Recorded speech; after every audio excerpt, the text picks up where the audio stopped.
भगवत गीता का पहला अध्याय प्रारंभ। संजय से बोले वचन, धृष्टराज गंभीर, होता क्या कुरुक्षेत्र में, कहो हृदय धर धीर। कहो हृदय धर धीर, धीर पांडव सुवन है मेरे, युद्ध स्थल में जाए के क्या करते सभी चितेरे।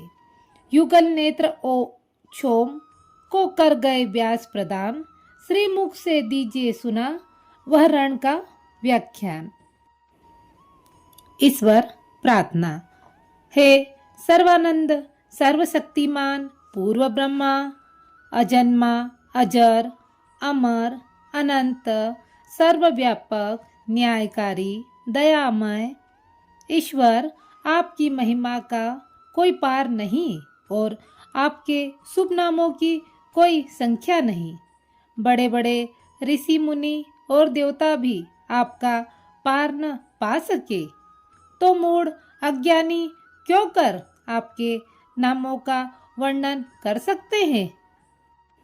हे महाप्रभु, आप ऐसे दयावान हैं कि आपकी अपार दया से गूंगे को वाचाल तथा लंगड़े को पर्वतों को फाड़ने के योग्य बना सकते हैं। हम तुच्छ जीवों को भी अपनी दया से इस योग्य बनाइए कि सर्वदा आपके चरणाविंद का ध्यान रखते हुए संसार में अत्यंत हर्ष के साथ रहकर अंत में आपका शुभ धाम प्राप्त कर सके। हे प्रभु, ऐसी कृपा कीजिए। श्री ओम नमो भगवते वासुदेवाय विश्वेश्वराय आदि पुरुष अपरंपार अलेख पुरुषाय नमः। जगत बंधु ज्योति स्वरूप जिये की जानन हार, हरि यश मांगन आयो है दास प्रभु के द्वार। अर्जुन को जो आपने श्री गीता जी का ज्ञान दिया सो मुझको मिले। हे भय भंजन भगवान श्री कृष्ण जी, यह किशोरदास मांगता है। हे प्रभु, गीता जी के उच्चारण करने से भक्त तेरे पूर्ण ब्रह्मा को पाता है। प्रभु, मैं आपके चरणों की वंदना करता हूँ। मैं आपके चरणों की शरण में हूँ। हे प्रभु, आप मुझ पर कृपा कीजिए। आप परम प्रवीण हो और मैं आपकी शरण में पड़ा हूँ। किशोरदास और कृष्णदास दीन गरीब हैं और आप संतों की विनती को मान लेते हैं। हे कमला वल्लभ श्री कृष्ण भगवान कृपा निदान जी, तेरे संतों के वास्ते में यह गीता ज्ञान भाषा में कहता हूँ। पहला अध्याय विषाद योग। जब कौरव और पांडव महाभारत के युद्ध को चले तब राजा धृष्टराज ने कहा कि मैं भी युद्ध देखने को चलूंगा। तब श्री व्यास जी ने कहा, हे राजन, नेत्रों बिना क्या देखोगे। राजा धृष्टराज ने कहा, हे प्रभु, मैं देखूंगा नहीं तो श्रवण तो करूंगा। व्यास जी ने कहा, हे राजन, तेरा जो सारथी संजय है वह मेरा शिष्य है, जो कुछ महाभारत युद्ध की लीला कुरुक्षेत्र में होगी संजय तुमको यहाँ बैठे ही श्रवण कराएगा। जब व्यासदेव जी ने मुख से यह वचन सुने तब संजय ने भी श्री व्यास जी के चरणों में नमस्कार करके और हाथ जोड़कर विनती की, हे प्रभु जी, महाभारत के युद्ध का चरित्र कुरुक्षेत्र में होगा और मैं हस्तिनापुर में कैसे देखूंगा और राजा को किस भांति कहूंगा। जब इस प्रकार संजय ने व्यास जी के आगे विनती की तो श्री व्यास जी ने प्रसन्न होकर संजय से कहा, हे संजय, मेरी कृपा से तुझे सब यहाँ ही दिखाई देगा, बुद्धि के नेत्रों से सूझेगा। जब व्यासदेव जी ने यह वर दिया तो उसी समय संजय की दिव्य दृष्टि हुई और बुद्धि भी उनकी दिव्य हुई। आगे जब महाभारत का कौतुक कहते हैं सो सुनो। 7 अक्षौहिणी सेना पांडवों की और 11 अक्षौहिणी सेना धृतराज के पुत्र कौरवों की। यह दोनों सेना जमा कर कुरुक्षेत्र में एकत्र हुई। राजा धृतराज ने संजय से पूछा, हे संजय, धर्म का क्षेत्र जो कुरुक्षेत्र है, वहां मेरे और पांडवों के पुत्रों ने क्या किया सो कहो। राजा का वचन सुनकर संजय बोला, हे राजा, आपका पुत्र दुर्योधन पांडवों की सेना को देखकर अपने गुरुदेव द्रोणाचार्य के निकट जाकर बोला, आचार्य जी, देखे तो पांडवों की सेना और सेना की पंक्ति कैसे भली भांति बनी है, और द्रुपद का पुत्र धृष्टद्युम्न जो आपका शिष्य है वैसा बुद्धिमान है, जिसने पांडवों की सेना की पंक्ति कैसे भली भांति बनाई है। फिर जो पांडवों की सेना के मुख्य योद्धा हैं, उनके नाम दुर्योधन ने द्रोणाचार्य को सुनाए। इस सेना में बड़े बड़े धनुषधारी भीमसेन, अर्जुन, राजा युयुधान, राजा विराट, महारथी, राजा दृष्टकेतु, चेकितान और बलवान काशी का राजा पुरोजित, कुंती भोज, मनुष्यों में सर्वश्रेष्ठ शैव्य, युधामन्यु और विक्रांत बड़ा बलवान, उत्तमौजा, सुभद्रा का पुत्र अभिमन्यु और द्रौपदी के 5 पुत्र सभी महारथी हैं। अब दुर्योधन ने भी जो अपनी सेना के मुख्य योद्धा हैं, उनके नाम और बल सुनाए। हे राचार्य जी, मेरी जो सेना के मुख्य योद्धा हैं, उनके नाम सुने।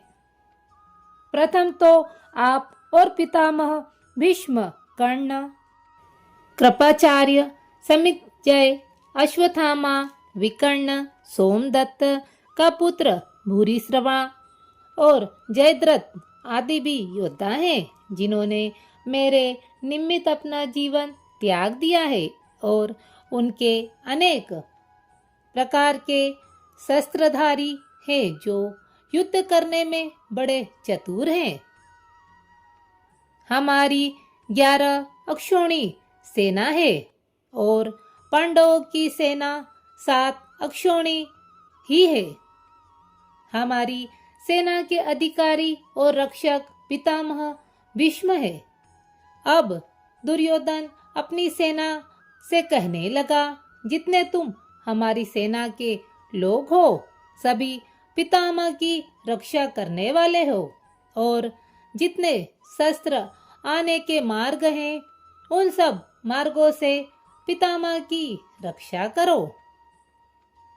दुर्योधन के मुख से यह वचन सुनकर जो कौरवों में बड़े हैं, वे वृद्ध भीष्म पितामह प्रथम सिंह की तरह गरजे। गरज कर अपना प्रतापवान शंख बजाया, जिसके उपरांत दुर्योधन की सेना ने शंख, ढोल, दमामे और गोमुख इत्यादि अनेक प्रकार के बाजे सारी सेना ने इकट्ठे बजाए, जिनका बड़ा भयंकर शब्द हुआ। अब पांडवों की सेना के बाजे सुनो। प्रथम जिस रथ पर श्री कृष्ण भगवान विराजमान है, उस बड़े रथ की सामग्री कंचन की है और रत्नों से जड़ित। जैसे वर्षा ऋतु का मेघ गरजता है, वैसे ही रथ के पहियों की आवाज है। अब घोड़ों की शोभा कहते हैं, जैसे गौ का दूध होता है, ऐसा तो उन घोड़ों का सुंदर रंग है। जैसे कार्तिक का फूला हुआ कमल होता है, ऐसे सुंदर घोड़ों का मुख है और बहुत सुंदर है। गर्दन जिनकी सुंदर है और कान, पूंछ और चरणों में स्वर्ण की झांझरें शोभायमान है। यह तो घोड़ों की शोभा कही है। ऐसे सुंदर रथ पर सारथी भक्तवत्सल सत्य स्वरूप आनंद कंद स्वयं श्री कृष्ण भगवान विराजमान है और योद्धा के स्थान पर भक्त अर्जुन विराजमान है। उन्होंने दिव्य शंख बजाए। प्रथम श्री कृष्ण भगवान ने अपना पाजन्य नामक शंख बजाया और देवदत्त नामक शंख अर्जुन ने और प्रोड नामक शंख भीमसेन ने बजाया। भीमसेन ने कैसा है जिसका उदर और कमर बड़ी है। अनंत विजय नामक शंख कुंती पुत्र राजा युधिष्ठिर ने सुघोष नामक शंख नकुल ने और मणिपुष्पक ने नामक शंख सहदेव ने बजाया। बड़े धनुष के धारण करने वाले काशी के राजा ने भी अपना शंख बजाया और महारथी शिखंडी ने भी बजाया। धृष्टद्युम्न ने और राजा विराट ने भी बजाया। अपराजित सात्विक ने बजाया और द्रौपदी के पुत्रों ने शंख बजाए और जितने पांडवों की सेना के राजा थे सबने शंख बजाए और सुभद्रा के पुत्र अभिमन्यु ने भी शंख बजाया। सबने अपने अपने भिन्न भिन्न प्रकार के शंख बजाए। उन शंखों का शब्द सुन करके धृष्ट राजपुत्रों के हृदय विदीर्ण हुए। धरती और आकाश शब्दों से भर गया। इसके उपरांत धृष्टराज के पुत्रों की सेना अर्जुन ने देखी। जब दोनों ओर की सेना के शस्त्र चलने को हुए तब अपना धनुष सिर पर फेर कर अर्जुन हर्षिकेश श्री कृष्ण भगवान से बोले, हे अच्युत अविनाशी पुरुष, मेरा रथ दोनों सेनाओं के बीच में ले चलकर खड़ा करें। तब देखूं हमारे साथ युद्ध करने को कौन कौन आए हैं। संजय राजा धृष्टराज से बोला, हे राजन, हर्षिकेश श्री कृष्ण भगवान से अर्जुन ने यह वचन कहे। तब भक्तवत्सल गोविंद ने अपना अर्जुन के रथ को हाँक कर दोनों सेनाओं के बीच ले जाकर उसे द्रोणाचार्य के सम्मुख खड़ा किया। भीष्म द्रोणाचार्य की दाईं बाईं और भी योद्धा थे। तब श्री कृष्ण भगवान अर्जुन से कहा, अर्जुन, तेरा रथ मैंने कौरवों की सेना के सम्मुख खड़ा किया है, तू इनको देख। तब अर्जुन ने कौरवों की सेना में जो जो योद्धा देखे, सो कौन कौन योद्धा देखे। पितामह, गुरु, मातुल, मामा, पुत्र, पौत्र, सखा, ससुर, मित्र देखे। उन दोनों सेनाओं में अपने ही कुटुंबियों को देखकर अर्जुन के मन में दया उपजी। तब अर्जुन श्री कृष्ण भगवान से बोले, हे भगवान, इस सेना में मैंने अपने सब भाई बंधु और स्वजन ही देखे हैं। जो योद्धा रण में आए हैं उनको देखकर मेरा शरीर बहुत दुख पाता है। मेरा मुख सूख गया है और शरीर में पसीना आ गया है। मेरे रोंगटे खड़े हो गए हैं। धनुष मेरे हाथ से गिर रहा है और त्वचा जल उठी है। मैं खड़ा भी नहीं हो सकता और मेरा मन भी भ्रम में पड़ गया है। हे केशव, मैं शकुन भी बुरे देखता हूँ और ऐसा भी नहीं समझता कि मैं विपरीत बुद्धि हूँ। हे केशव, इस युद्ध में भाइयों के मारने से मैं अपना कल्याण भी नहीं देखता। हे कृष्ण, मैं अपनी जय भी नहीं चाहता और मुझको श्री की इच्छा भी नहीं है, न सुख की आकांक्षा है। हे गोविंद, वह राज किस काम का है और वे राज के भोग किस काम के हैं जिनके निमित्त राज है? मुझे उन्हीं कुटुंब के लोगों को मारकर राज मिलेगा। हे सभी कुटुंब के योद्धा लोग एकत्र हुए हैं, प्राण और धन को त्याग कर युद्ध के निमित्त खड़े हैं। सो यह कौन कौन है? गुरु, पितामह, ताए, मौसे, ससुर, पुत्र, पौत्र, साले और कुटुंबी है। हे मधुसूदन, इनको मारने की मुझको इच्छा नहीं है। इन पर मुझको बहुत दया आ रही है। हे धरती के धारणहारे श्री कृष्ण भगवान, मैं इनको मारकर त्रिलोकी का राज पाऊं तो मैं ना मारूंगा। भूमि के राज्य की तो बात ही क्या। हे जनार्दन, धृष्टराज के पुत्रों को मारने से तो हमारा कल्याण नहीं है, इनके मारने से बड़ा पाप लगेगा। यद्यपि ये महापापी हैं तो भी मैं नहीं मारूंगा। यह सभी पूजने योग्य है और भेंट करने योग्य हैं, मैं इनको नहीं मारूंगा। हे माधव, सज्जन, भाई, बंधु, कुटुंब, इनको मारने से हमको सुख और मुक्ति कहाँ? यद्यपि राज के लोभ से इनकी बुद्धि भ्रष्ट हुई है। हे धृष्टराज के पुत्र, कुल को नष्ट करने से और मित्र के साथ कपट करने से जो दोष उपजते हैं, इनको नहीं समझते। सो क्या इनकी तरह मैं भी नहीं समझता? कुल नष्ट होने से जो पाप उपजते हैं, उन पापों को मैं भली भांति जानता हूँ।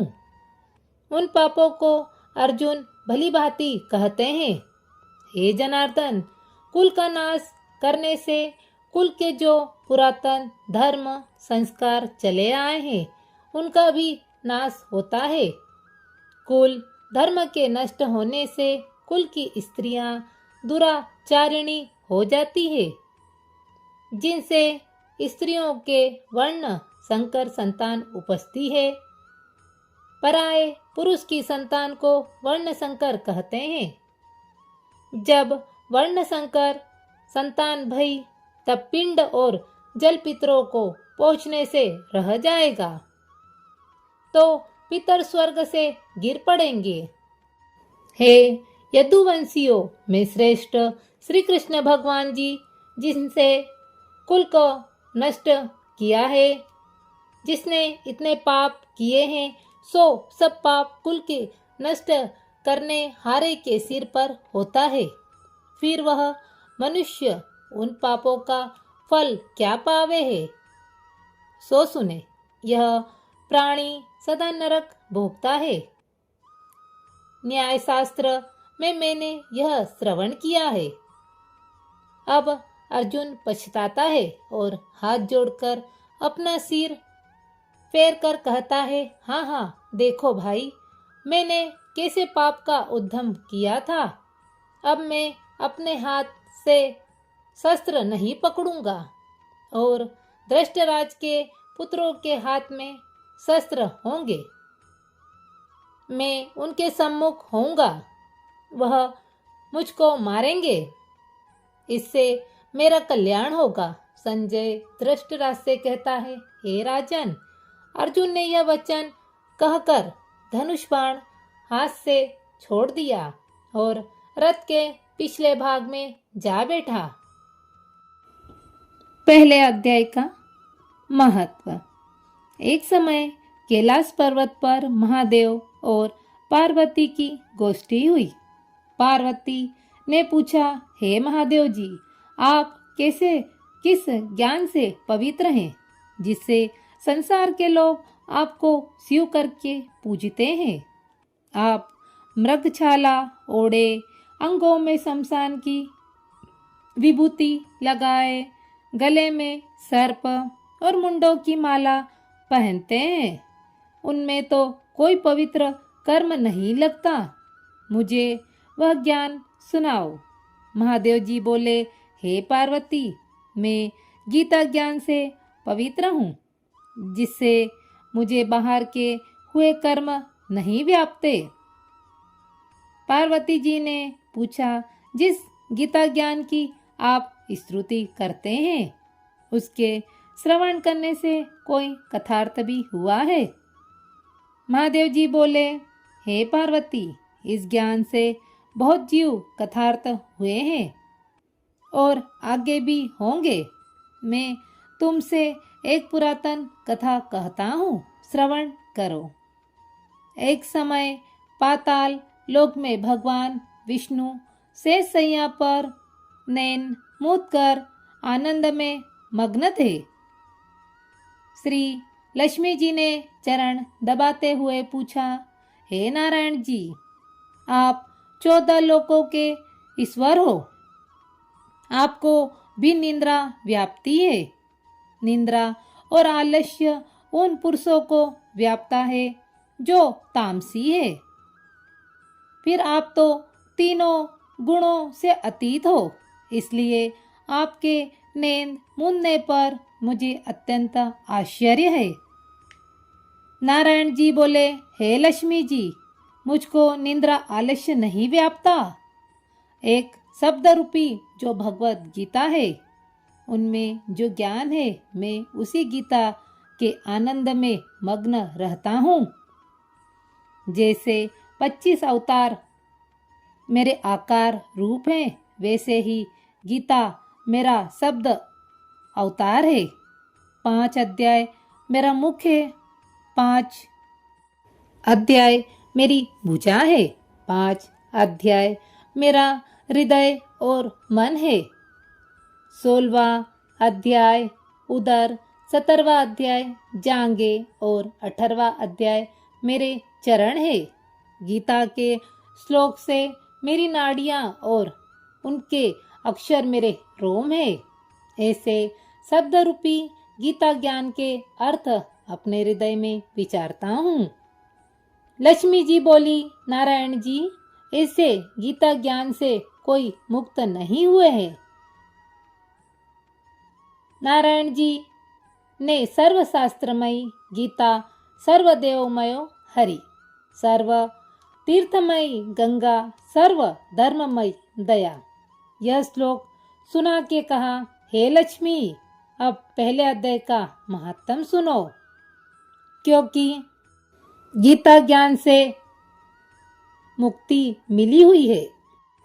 शूद्र वर्ण का एक चांडाल तेल लवण का व्यापार करता था। एक दिन वह अपनी बकरी चराने को गया। वृक्षों से पत्ते तोड़ते समय सर्प ने उसे डस लिया और वह मर गया। मरकर उसने बहुत नरक भोगे। फिर बैल का जन्म पाया। उस बैल को एक भिखारी ने मोल ले लिया। वह सारा दिन उस पर बैठकर भीख मांगता और रात को आकर अपने कुटुंब के साथ मिलकर खाना खाता और बैल सारी रात द्वार पर बंधा रहता। उसके खाने की कोई खबर न लेता। इस प्रकार कई दिन गुजर गए। वह बैल भूखा पड़ा रहा, पर उसके प्राण नहीं छूटे। नगर के लोग देखते, उनमें से कोई तीर्थ का फल देता, कोई व्रत का फल देता, पर उस बैल के प्राण नहीं छूटे। एक दिन एक वेश्या आई। उसने लोगों से पूछा, यह भीड़ कैसी है? तो उन्होंने कहा, इस बैल के प्राण नहीं छूटते, अनेक पुण्यों के फल दे रहे हैं, तो भी इसकी गति नहीं होती। तब गणिका ने कहा, मैंने जो कर्म किया है उसका फल मैंने भी इस बैल के निमित्त दिया। इतना कहते ही बैल की मुक्ति हुई। उस बैल ने फिर ब्राह्मण के घर जन्म लिया। पिता ने उसका नाम सुशर्मा रखा। बड़ा होने पर पिता ने उसको पढ़ाया। तब उसको पिछले जन्म की करनी याद रही। उसने एक दिन दिल में सोचा कि जिस वेश्या ने मुझे बैल की योनि से छुड़ाया था, उसके दर्शन करूं। विप्र चलता चलता वेश्य के घर गया और पूछा, तू मुझे पहचानती है? गणिका ने कहा, मैं नहीं जानती, तू कौन है? तू विप्र है, मैं वेश्या।